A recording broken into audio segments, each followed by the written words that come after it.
So, this is the news today. You're going to hear a bunch of YouTubers talking about it. Dodge and Ram boss Tim Kuniskis, father of the Hellcat, to retire from Stellantis. Stellantis, Dodge, and Ram brand CEO Tim Kuniskis is retiring after a nearly 32-year career with the automaker and its predecessors. The company has announced Friday. Kuniskis is best known for leading Dodge for much of the last decade and being the so-called father of Dodge's high-performance Hellcat models. Kuniskis will be replaced by Chrysler brand CEO Christine Fuel, Feuell,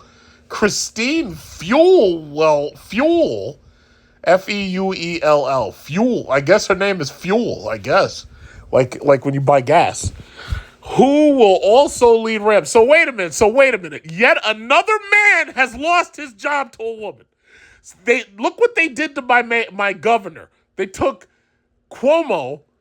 They accused him of killing their grandparents during COVID. They say, yeah, Cuomo put my grandmama and my grandfather in the nursing home, and they died or whatever, got sick. So they got rid of him and they replaced him with this horrible Governor Hochul, whatever her name is, and now she's setting up more speed cameras. And the speed limit was set to 25. They give you a ticket if you drive over like 35. And now she's trying to go lower. She's trying to make it 20. So this guy loses his job to her. You see what they did to Star Wars. They got rid of Luke Skywalker. They gave his job to a female. Mind you, she's not even a Skywalker. She's a goddamn Palpatine. And look what they did. They said, yeah, she's the last Jedi. She ain't the last Jedi. She's a Palpatine. She can't be the last Jedi. Why? How is it that all these women are taking up all these jobs? And the guys who are known for this stuff, they're losing all their jobs to these women. What is going on? What is going on? Let me tell you something. You know what? I don't want to rant about this too long. There's a fear in the back of my mind. You may, like some people who follow me, you may remember a long time ago, I actually believed, and I hate to say this because I hope I'm wrong. I actually believed that Kamala Harris was going to end up being president. And I hate to say this. But when they did that Democrat primary, turned out that nobody liked her ass at all. She got less than 2% popularity, right? Now, I never could have imagined that Biden would get the Democrat nomination and that he would pick her to be his vice president, right? Because they started that woman of color bullshit. They were like, oh, yeah, well, you got to pick a woman. You got to pick a woman. You got to pick a woman. You got to pick a woman. See, the problem with Biden is he lets the lunatic left, like, just basically direct everything for him. See, if you remember, Hillary, and this is something they don't talk about, Hillary Clinton screwed herself because the Democrat convention party, they got caught marginalizing Bernie Sanders, right? When she was chosen, the young people were disgusted and they refused to back her. They refused to support her because they were pissed off that they didn't get Bernie. Feel the burn. Well, and I said it back then, I was like, the only burn you're going to feel is chlamydia. And feel the burn. She didn't pick him. So right away, there was a huge percentage of people that right away was like, yeah, we're not supporting her, we're not going to vote for her. Now, granted, she did get the popular vote in California and New York, but they only controlled but so many electoral votes. Meanwhile, Trump swept her across the electoral map, right? Now, I say all that to say this. There was a fear in my mind that Kamala Harris could somehow possibly end up being president. Nobody likes her, less than 2% popularity. But you also have to remember, because of the order of secession, if something happens to Biden, right? Like, let's say Biden gets up there and he starts going with Trump and they start debating, and Biden has a heart attack or something. Kamala Harris swears in as president. Just understand that. Because of the order of secession, she's number 2 in line. She's number 2. If Biden, like right now, Biden, because of the left, Biden doesn't want to give Israel weapons, and they're up there threatening to impeach him over that. If they were to do that, guess who gets to be president? Kamala Harris goes right. She gets to be president, right? She's number 2 in line. Now, what about this? What if, let's say for sake of argument, what if Biden were to run and win, and then as soon as he won, he said, yeah, well, I'm old and everything. I can't do this no more. And he just steps down. Guess who becomes president? Kamala Harris becomes president. I hope I'm wrong. Believe me, I do not want this. This is one thought. It's just a thought that I had that I don't want it to be true. But there's always the possibility. Because what did they say? If we have to treat every single possibility as if it's an absolute certainty. There's a very bad possibility that she could end up being president. Now, I want Trump to get up there, debate Biden. I want to see him basically annihilate him on that stage and then end up winning. I want to see that happen. But the problem is there's so much that could happen between now and Election Day. Not only that, there's so much that could happen between Election Day and the future. We just don't know. But I say all that to say this. I would be really disgusted to see Kamala Harris end up being president because she took Biden's job. I want to see them both swept out of office. Just swept out. Like, I got my broom over there. I want to see them swept out of office. And that's it. So, I've been ranting. I'm going to stop ranting right now. Let me get back to this. So he's being replaced by a woman. Now, here's a question. How well is that working over there at GM with, Mary Barra? How well is that working over at GM? I don't think it is.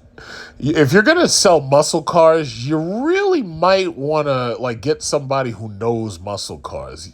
But you know what? Stellantis don't want to sell muscle cars. Stellantis doesn't give a damn about Dodge. They just don't. Now, I understand this man can't be there forever. He's got to retire sooner or later, right? Stellantis don't give a damn about Dodge. And I understood that. I learned that because at one point I was talking to one of the high-level FCA CEOs on his Twitter. I'm not going to name names.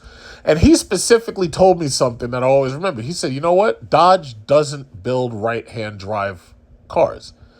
Stellantis is a Dutch Netherlands company.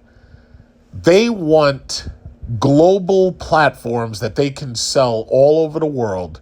All they got to do is just switch the steering wheel position and that's it. Dodge is not that. They can't sell Dodge everywhere. They can't do it.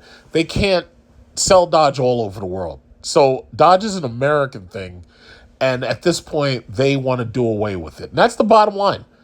And by the way, before somebody might even point a finger and say, "Oh, you're wrong," look at what they've done with the engineers. They've been laying them off and firing them. Look at what they've done. Like, I always figured that after that UAW strike that they were going to strike back. They were going to be like, oh, okay, you guys want to go on strike? Yeah, well, guess what? We're going to wipe out your factories, right? Or we're going to lay you all off or fire you.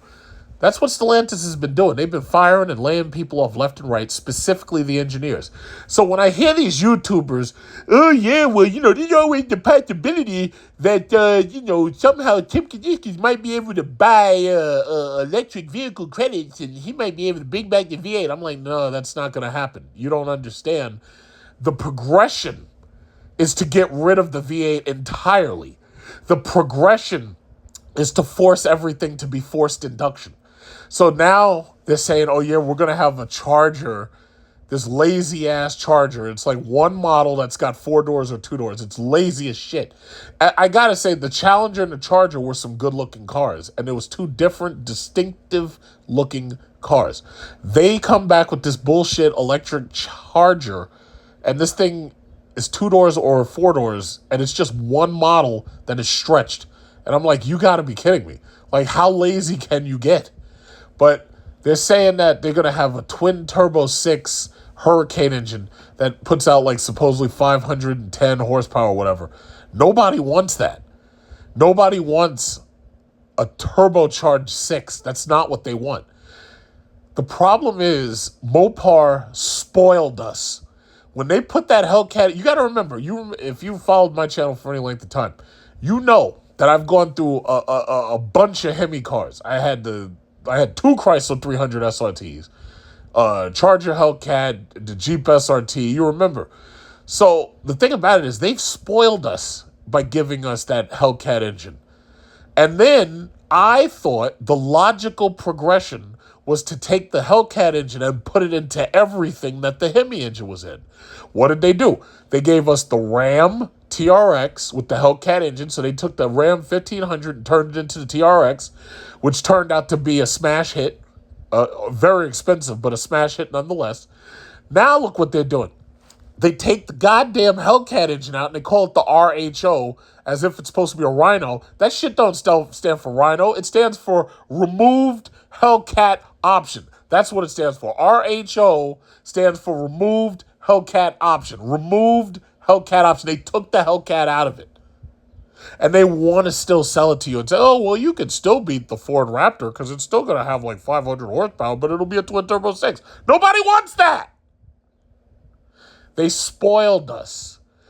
I thought the logical progression was that they were going to take that Hellcat and put that into everything. Put it into the 300, put it into the Charger, put it into the Challenger, put it into the Ram, put it into the Durango, put it into the Jeep SRT, and call it the Hellcat Jeep or the Jeep Hellcat. That's what I thought.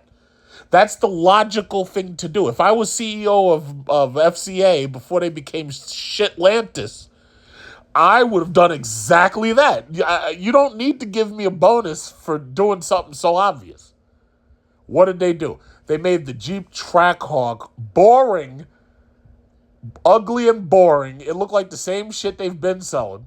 They didn't even give it nice wheels. They just didn't care. And then they just killed it off. It disappeared. It's obsolete. They put out that WL platform. It is obsolete. It's gone. What did they do? They put the Ram engine in that TRX, and now they discontinued it.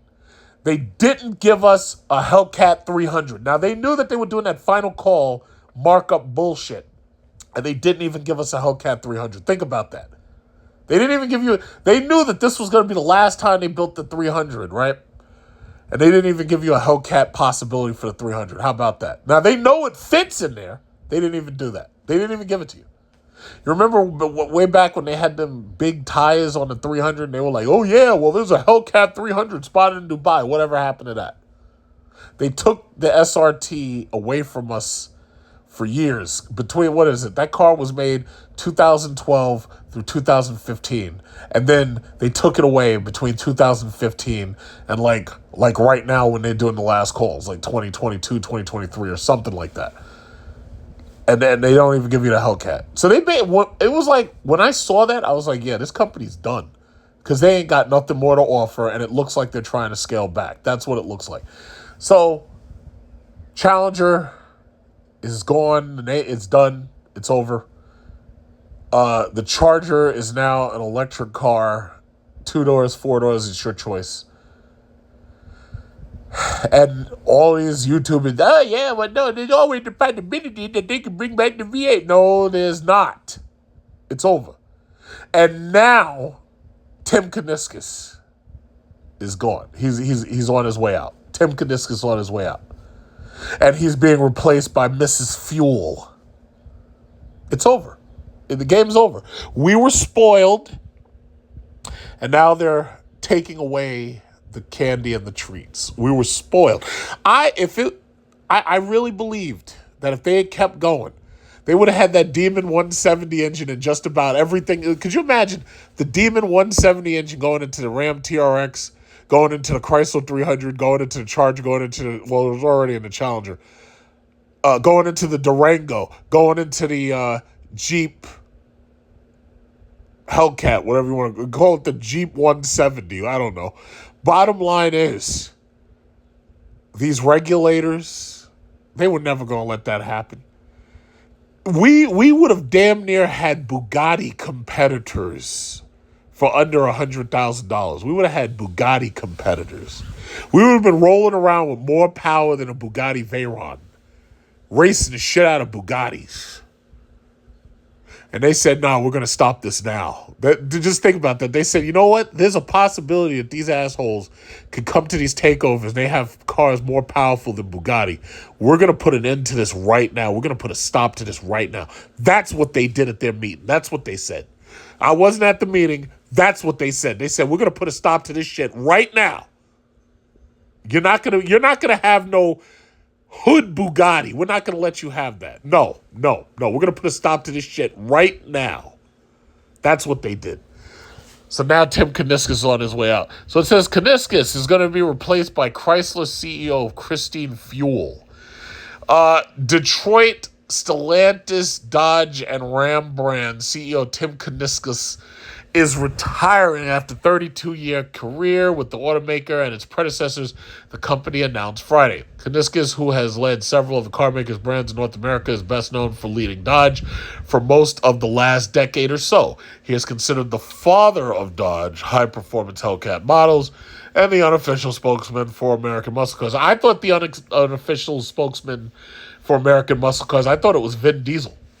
I thought those Fast and Furious movies, which showed all over the world globally, even in the poorest countries on the smallest islands in the world, Fast and Furious movies were saying, hey, guess what? Over here in America, people are riding around with 1,300 horsepower cars. And meanwhile, you're on a little poor island. You're bare feet. You're all barefoot. You're on a little island. It's poor. And we've got 1,300 horsepower cars over here that run on E85, and you don't have that. That's what I thought. Vin Diesel was the official spokesman. That's what I thought, or the unofficial spokesman. That's what I thought. It says continue reading. Let's go. It says during his tenure, Dodge. I'm going to just skip to the good part. It says the brand did so with vehicles such as the 700 horsepower Challenger and Charger. Kuniskis will be replaced by Chrysler CEO Fuel, blah, blah, blah. The changes come as Stellantis carries out a restructuring, laying off and firing people and cost cutting. It has struggled with U.S. sales, because you've marked up all the cars. The banks don't want to finance them, and the insurance companies don't want to insure them. So that's why you've, what does it say? Declined 1.2% last year in a market that grew 12.3%. The company was the only major automaker to report a yearly decline. Because you marked up all the goddamn cars by $15,000. That's why you're on the decline. So anybody who did manage to get a ninja loan on one of these things probably didn't even make the first payment because they refused to. I want to take the opportunity to warmly thank Tim for his passion, commitment, and contributions to Stellantis in defining the vision of the future electrified Ram and Dodge brands. I wish him well in his retirement, Carlos Tavares, the CEO said. I am confident that Chris will continue the work of Tim in leading the iconic Ram brand. Matt will bring a fresh perspective while continuing to draw on the heritage of our iconic Dodge brand and leading the transition of the brand towards a sustainable future. Okay. While the company did not invest in all new products for Dodge, Kuniskis, a salesperson and marketer, was able to grow awareness and sales of the brand's Charger, Challenger, and Durango vehicles over the years. Dodge often sparked interest by increasing V8 engine performance or announcing new Buzz models. Let me guess, that must be talking about that crappy, not selling well Hornet. And it's sad because these YouTubers are so trying to like the Hornet. They're so trying to talk good about it. But guess what? The Hornet is small and slow and small and slow. Nobody wants it. I'll be perfectly honest. I've seen more Hornets on the street recently, but only because they've been leasing them for like $275 a month. Kuniskis has been a member of Stellantis' top executive team since the company was established through a merger of Fiat Chrysler and French automaker PSA Group in January 2021. He also served on the top board for Fiat Chrysler under late CEO Sergio Marconi. And let me tell you something about Sergio Marconi. I don't care what your attitude about this guy is. The simple fact is Sergio Marconi was the beginning of the end. What Sergio Marconi was doing is exactly what Tavares is doing now. What they were doing back then was they were forcing this Fiat and this Alfa Romeo shit and this Maserati garbage on us that we did not want. That Maserati Ghibli, $90,000 for a car that you'd be better off getting a Dodge Charger for when the Dodge Charger Hellcat was $70,000 or $75,000. They're trying to sell the stupid Fiat Abarths nobody wanted. These stupid car reviewers, everybody's trying to talk it up. Oh, yeah. Oh, my goodness. I never had this much fun driving a car before. So then you got this little-ass smart car, basically, with a stick shift in it. And they're trying to talk this thing up. Meanwhile, when the average McDonald's supersized American tries to get in there, nobody can get in those damn cars because they're so goddamn small. This is not Italy. Sergio Marconi started forcing that stuff on us. Forcing it on us. What did you remember? You remember what they did? The Fiat 500. Now here I am driving around a Chrysler 300 SRT with a V8, a 475 horsepower V8 and a 5-speed transmission. Right? What does this guy do? Oh yeah, well we're releasing the Fiat 500. I'm like, what? Oh yeah. It's this little smart car with a stick shifter. We got the Fiat 500. I was like, I don't want that. I don't want that. I don't want that, and I have no intentions of even giving it a try. I don't want it. I don't like the way it looks. I don't want it. That's what they did. Then they start pushing that Alfa Romeo shit. What was it? The Quadrifoglio. I didn't want that either. It was small. What was it? The Giulia? I didn't want that. The Stelvio? I didn't want that. When you pass by Alfa Romeo, not far from where I live. When you pass by them, those cars are sitting there. Nobody is in there looking for no deals. Those cars are sitting right there. There's a Fiat dealership over in Westbury. You go by there, ain't nobody there. Except the guys who work there. They got to damn near give those cars away. Nobody wants them. Forcing all this little, small Italian crap on. They got a new commercial. They got Giancarlo Esposito driving around one of them things. And I'm like, why? Like, this is not Italy.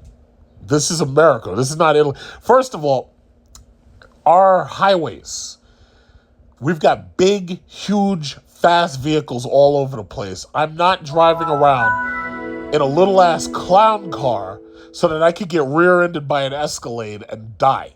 It's not happening. Now, even you can talk bad about electric cars, but even my Cadillac Lyriq weighs 6,000 pounds. It's pure metal and batteries and pure metal. If I get hit in the back by even a light truck, I'll probably do more damage to them than they'll do to me. And you want to put me in a little-ass smart clown car? I don't want that. I don't feel safe in that. I'm going to drive around in something with 2 doors and it's little? No. So Fiat deserves to fail. Alfa Romeo deserves to fail. You put it here. We don't want it. We're not buying it. Your sales figures have shown us that we don't want it. We're not buying it. Yeah, you can sell a couple of them if you lease them and you give them away. Oh, yeah, come on down. Buy a Giulia Quadrifoglio. We'll give it to you for $400 a month. I'm still not doing it. I don't want it. We don't want it. You keep that stuff over there in Europe. We don't want it. But this is the problem. They are determined to. I've said it 100 times. I give Dodge less than 10 years. I give them less than 10 years, maybe less than 5. I give them less than 10 years. Stellantis going to end up cutting them loose, citing poor sales. Now, you're doing everything you can to force vehicles on us that we don't want and trying to rebadge these vehicles as if you can force something on us we don't want because you slapped a name sticker on it. It's not going to happen. It's not going to happen. What is this? Kuniskis has been a member of Stellantis' top executive team since the company was established through a merger of Fiat, Chrysler, and French automaker PSA. I have no idea who they are, and I don't care. I'm going to skip. Kuniskis' departure is the latest in a string of changes to the company since the automaker was established. Recent changes have included, you guys got to edit a little bit better, and you got to proofread this shit. Recent changes have included a shuffle of Jeep's top executives, North America. Wait, shouldn't it be North America with an apostrophe S? Head Mark Stewart leaving to become CEO of Goodyear Tire and Rubber. You know what? Now let me tell you this. That right there is a smart move. You know why? I've told you about buying stock in the tire companies. Electric vehicles, gas vehicles, they all have the same thing in common. They all use tires, right? These high load tires that these electric vehicles need, that's the future. That's where you're going to get your dividends from. I own stock in Goodyear and a couple other companies that had to do with tires. I have to show you the portfolio, but whatever. Bottom line is, you can get your dividends that way, and they're going to keep on appreciating value simply because everybody needs tires. Even the airlines need tires. Everybody needs tires. What they don't need is Italian cars that nobody wants. That's what they don't need. So what's next? It says, and a shakeup last year of the company's international operations like the South America and Asia Pacific regions, including China. China ain't interested in no American cars. See, here's the problem. This is America's mistake, and this happened pretty much under Trump. You remember, and some of you don't pay attention to politics, or you pay little attention to it. Under Trump, this Congress passed what was called the HFCAA Act. It was called the Holding Foreign Companies Accountable Act, right?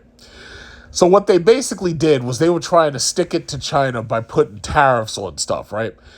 Now, I'm not one for conspiracies, but sure enough, while they were doing that and putting together their tariffs, well, what was China sending over here? They were sending over here COVID-19. So we know what the next year of economic growth, or I should say economic loss, looked like. But bottom line was, we put together the HFCAA, and they put together COVID, and basically destroyed Trump's presidency. But I have to say this, and some people accuse me that, oh yeah, well, you didn't support Trump. Well, first of all, I had two problems with him. Number one, he was talking bad about the Second Amendment rights that we have. After that, you remember that shooter who was, I believe it was, what was his name? Steve Paddock. And you remember how Trump said, yeah, we need to take the guns first and we'll do due process later. And then after that, he started talking down on China. And I was like, yo, listen, don't do it. Don't talk down on China. Don't do it until you win your second term. Sure enough, he talked down on China, and then look what happened. He made some stupid errors. He thought he was invincible. He thought that he couldn't be touched, and then China showed it. Oh, yeah, you think you can't be touched? Well, watch this. And then they sent over that special package over here, and then he lost his presidency. So, yeah, I had some issues with him. He sure as hell had a better economy than what we got now. I'll give him that. But the bottom line is, no, you should have secured your presidency first, then gone after these foreign companies, and these foreign countries, but you didn't do that. See, I would have waited until, if it had been me and I had been president, I would have waited until there was absolutely nothing you could do about me, and then I would have come after you. It would have been a fucking war, and I would have come after you, and there'd been nothing you could do about me. Meanwhile, Putin's sitting in there. He's got another 6 years. 6 years! So that means no matter who wins this year for the presidency, whether it's Trump, whether it's Biden, Putin's going to be in there to watch you leave. Just think about that. He got 6 years in office. 6 years. What happened to your presidency? You burned it up with China. How about that? Sad. But that's just, that's how I feel about it. What is this? Look at this video. Will Dodge's American muscle car fail? Of course it will. No ads. I hate ads. I got to turn that off. But yeah, that's just where it is, guys. Tim Kuniskis is gone. All of your hopes about reviving the Hemi are gone. You're in Stellantis' hands now. Stellantis is calling the show. Let me tell you this. First of all, if I were you, there's no way that I'd be buying a Stellantis product right now. I would wait until they have to damn near give them things away in order to get, what is this? If you see me driving an electric car, shoot me in the head, put it right behind my ear, angle up a little bit, and pull it. What? Okay, yeah, but if I were you, I wouldn't be buying any of that stuff right now. I would make them give it to me. I'd make them give it away. And on top of that, what else? Okay, yeah, so they're trying to show the charger there. Is this her? Is this Fuel? Is this her? Is this who the new person is? Is that her? I hope not. But yeah, if it was me, there's no way in hell. There's no way in hell. In fact, if I had one of those cars, I'd be trying to sell it right now, before the bubble pops, because the bubble's gonna burst and you're gonna be stuck right there in it. But that's it. So Tim Kuniskis, old Timmy boy, he gone. Well, I mean, he's not gone, but he's about to retire. He's on his way out, and that's it. That is it. All your hopes and dreams have been dashed. How about that? You're about to be replaced with an electric Dodge Charger. How about that? Your hopes and dreams dashed. Everybody, oh yeah, we're gonna have a demon Charger. No, you're not. No, you're not. You're gonna have an electric charger that you plug into the wall. Look at this. Look how long this thing is. This thing is huge. It's huge and long, and it has no engine. It has no soul. Damn. How about that? So yeah, that's basically all I had to say. Old Tim Kuniskis. This is old Tim Kuniskis. So I'm pretty sure he probably got like a huge golden parachute or something. He's probably got like, millions of dollars or something like that. He just gets to walk out of it and leave. Congratulations, sir. Thank you for your service.